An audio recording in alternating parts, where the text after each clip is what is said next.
Fala, nação rubro-negra. A fala do Landim vou deixar para vocês aqui sobre o que ele disse do Gabigol e também do Zico. Teve especificamente sobre o Zico, que deixou a torcida do Flamengo com uma pulga atrás da orelha. Eu vou mostrar essa entrevista para vocês sobre fornecedora de materiais. A Adidas renovou o contrato com o Flamengo até o ano de 2029.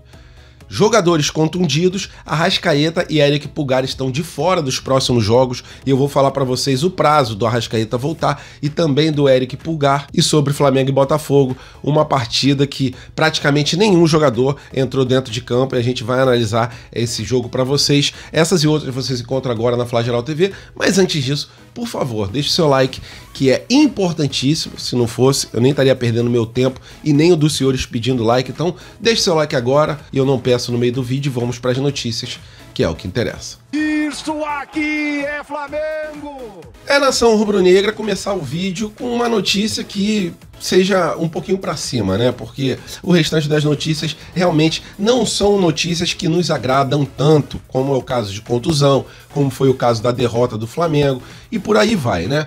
Vamos falar sobre a Adidas, fornecedora de material esportivo do Flamengo. O Flamengo renovou o contrato, foi aprovado pelo Conselho Deliberativo e a Adidas vai ser parceira do Flamengo até o ano de 2029. Segundo a matéria do Globo, os valores vão ficar ali em torno de 90 milhões de reais por ano.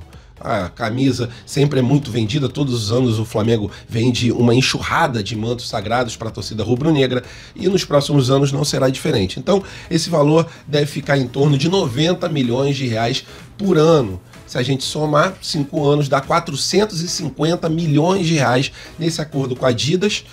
Próximo dos 100 milhões de reais que o Flamengo queria. É uma grande empresa, uma empresa que tem uma distribuição, uma logística excelente aqui no Brasil. Lá no exterior nem tanto, mas aqui no Brasil, para camisas do Flamengo, mantos sagrados, ela consegue distribuir muito bem.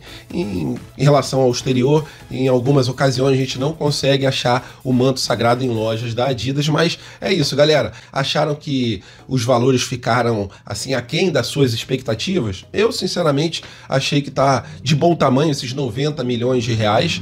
São valores ali que já são maiores do que os 70 que a gente recebe hoje em dia, e é isso. Vamos para cima deles. Adidas renovada, a gente já sabe quem vai fazer os uniformes para os próximos anos, até praticamente 2030, e é isso. O que vocês acharam? Coloca a opinião de vocês aqui embaixo do vídeo. E agora falando sobre a parte médica, 2 jogadores vão ficar de fora dos próximos jogos do Flamengo. No último jogo que a gente fez contra o Botafogo, o Arrascaeta saiu com uma contusão e o Eric Pulgar também. O Eric Pulgar nem voltou para o segundo tempo. Esses 2 jogadores, eles foram avaliados pelo Flamengo, fizeram os exames que tinham que fazer e infelizmente os 2 estão com contusões e vão ficar de fora dos próximos jogos do Flamengo. O Eric Pulgar vai ficar de molho por um tempo maior e o Arrascaeta vai ficar de fora a princípio dos 2 próximos jogos. Então, Arrascaeta fica de fora contra o Amazonas e contra o Bragantino. E o Eric Pulgar vai ficar de fora contra o Amazonas, contra o Bragantino, contra o Palestino, contra o Corinthians e provavelmente também contra o Bolívar. Só voltando para o time do Flamengo para a partida do dia 18 contra o Vasco. Então, galera, é isso. Parte médica atualizada para os senhores. A gente sabe a importância que os 2 têm no elenco do Flamengo.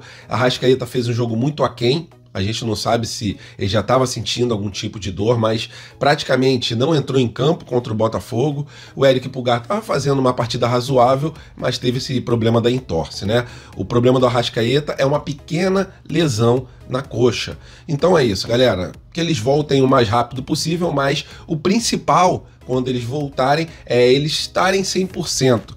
Porque se a gente bota um jogador que não está totalmente recuperado, a chance dele estourar e ficar mais tempo de fora, ela é maior. Então é isso, atualizada a questão médica. Infelizmente, a gente não vai poder contar com esses 2 jogadores nas próximas partidas do Rubro Negro. É, nação, o Rodolfo Landim, ele deu uma entrevista bem longa para o Globo, mais de 1 hora de entrevista, e nessa entrevista eu vou deixar um trechinho para vocês do que ele disse. Tá repercutindo muito entre os torcedores do Flamengo a fala do Landim sobre o Zico. Confia.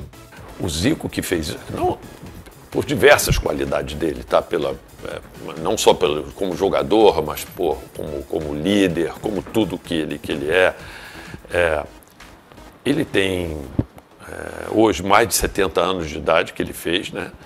E ainda vive, vamos dizer assim, desse estrelato que ele teve ligado ao Flamengo. E a diferença de idade do Gabriel para o Zico é de 43 anos.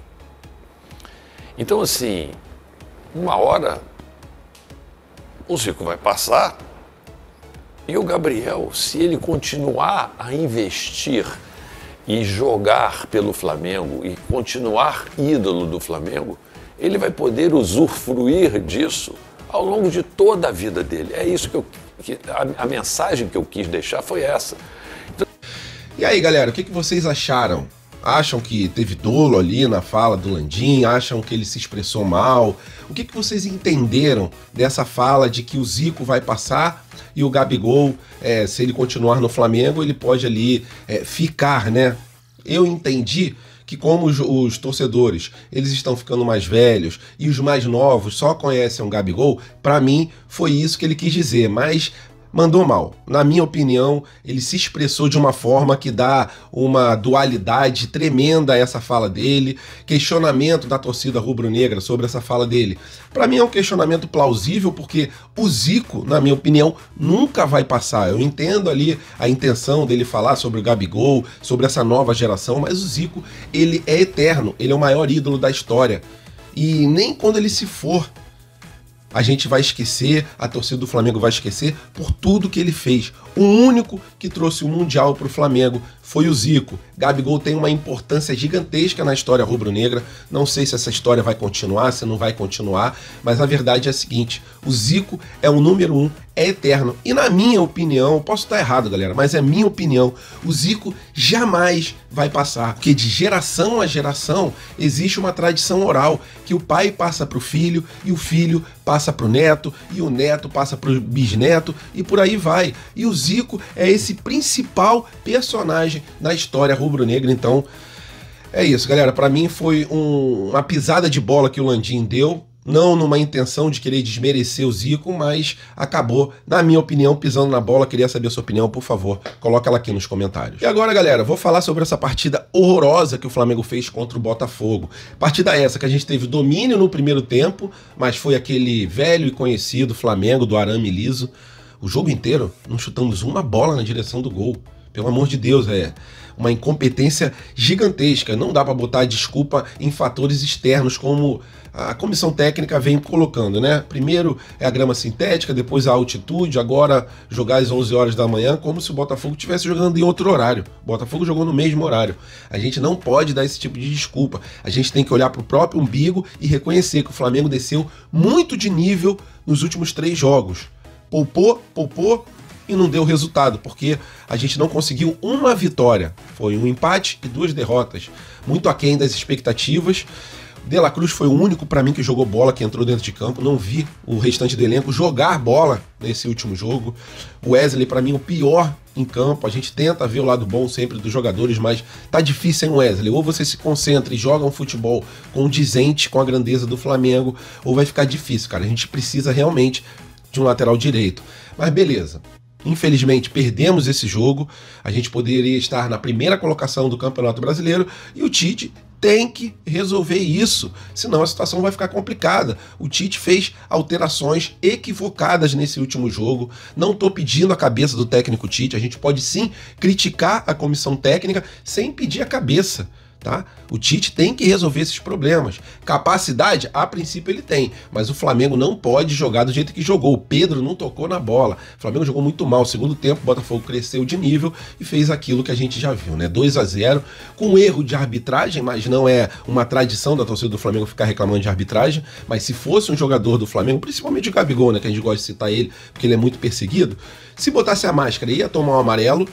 E o lance lá do Fabrício Bruno foi falta. A própria empresa que o John Textor contratou, que foi a Good Game, afirmou que o erro foi gravíssimo, que foi falta no Fabrício Bruno, e no lance da máscara do Luiz Henrique seria cartão amarelo. Consequentemente, ele tomaria o cartão vermelho. Então a arbitragem sim errou, mas de jeito nenhum, ponto. Errou, ponto. Deixa pra lá, deixa guardado numa caixinha esses erros da arbitragem. O pior dos cenários possíveis, foi a atuação do Flamengo dentro de campo. Nenhum tipo de arbitragem apaga os erros e a morosidade que foi esse time rubro-negro.